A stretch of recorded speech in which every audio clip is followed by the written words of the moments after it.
हाय. तर बरेच जण मला असा प्रश्न विचारतात की तुम्ही झाडांना काय घालता आणि तुमची झाडं एवढी छान हिरवीगार कशी आहेत. आता उन्हाळ्यात पण तुमची झाडं छान आहेत. तर मी काय करते बघा, हे तर दाखवते मी आता. ही फर्टिलायझर म्हणजे खतच घरच्या घरात तयार केले. तर ह्यात मी काय टाकले हे दिसते का, ह्यात मी शिजवलेला भात टाकलाय, 2 अख्खी पिकलेली केळी होती ती टाकलेत, थोडेसे शेंगदाणे टाकलेत आणि ते सगळं असं बारीक मिश्रण केलं. त्यामध्ये थोडंसं 2 म्हणजे छोटे छोटे आपले गुळाचे ढेप असतात ना, तसल्या ह्याच्यात मी रात्री 2 गुळाचे ढेपा म्हणजे रात्री तयार केले मी, आणि गुळाच्या 2 ढेपा टाकलेत आणि असं सगळे एकत्र केले. आणि कांदा बिंदा हे सगळ्या साली टाकल्यात. कारण पण माझं कसं आहे, टेरेस ओपन असल्यामुळं मी काही गाळत नाही.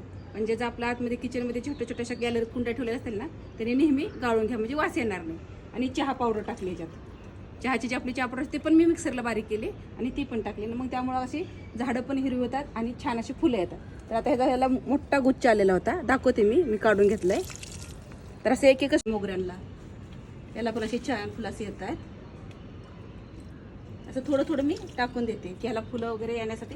बाकी मी दुसरं जास्त खत वापरतच नाही. एक तर तुम्हाला मी सांगितलं की शेणखत वापरते मी, गांडूळ खत, आणि हे फर्टिलायझर असं करून. तर आता हे मिरचीच्या झाडाला टाकते. आता ह्याला पण खूप अशी फुलं यायला लागलीत. आता पाऊस पडला आणि परत फुलं गेली, पण छोटे छोटे फळं आलेत बघा. ह्याला दिसतात का तुला? सुकू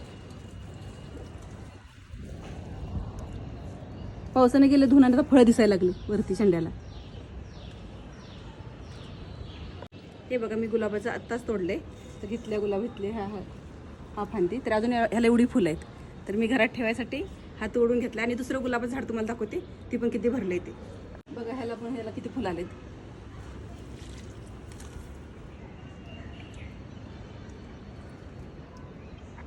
ते फुलं येतात ना, आणि आता तिकडं खूप भरले कळेल, पलीकडच्या साईडला आहे ना.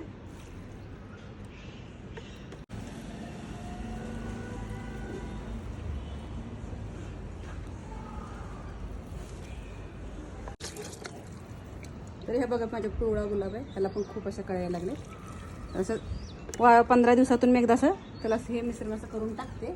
त्यामुळे एवढी छान अशी फुलांना कळ्या येतात, कळ्या वगैरे. मी आता ही सगळं पाणी आहे ना सगळ्या झाडांना असं घालून घेते.